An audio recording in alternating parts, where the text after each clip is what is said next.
বোনকে বিয়ে দিয়ে পরের ঘরে দিয়ে ফেটে ভাইরা নেয় না আর খোঁজ, যে বলে বোনটা আমার পরের ঘরে আছে নাকি শোক।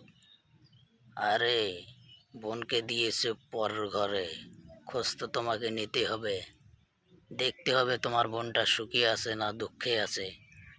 এখনকার বেশিরভাগ মেয়েদের বিয়ে দিয়ে ভাই নেয় না খোঁজ, বাবা নেয় না খোঁজ, মা নেয় না খোঁজ, যে বলে আমি তো বিয়ে দিয়ে দিয়েছি এখন সে সুখেই আছে মহাসুখে। সে যে কত কষ্ট করে পরের বাড়ির শাশুড়ি হয় না কখনো মায়ের মতো আপনজন, পরের বাড়ির ননদ হয় না কখনো নিজের বোনের মতো, পরের বাড়ির দেবর হয় না কখনো নিজের ভাইয়ের মতো, পরের বাড়ির শ্বশুর হয় না কখনো নিজের বাবার মতো। একমাত্র নিজের আপনজন সে হলো মা বাবা আর ভাইদের। এই পরিবারের কাউকে ছাড়া কেউ আপন হয় না।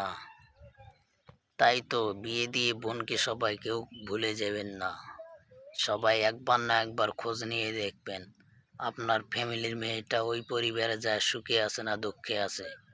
এখন আমরা আর তো নেই না খোঁজ, ভাইরা বিয়ে দিয়ে বইয়ের কথা মতো উঠে চলে। বউ যদি বলে আমার বাপের বাড়িতে যে যেতে হবে সেখানেই যায়, তাও বোনকে নেয় না খোঁজ।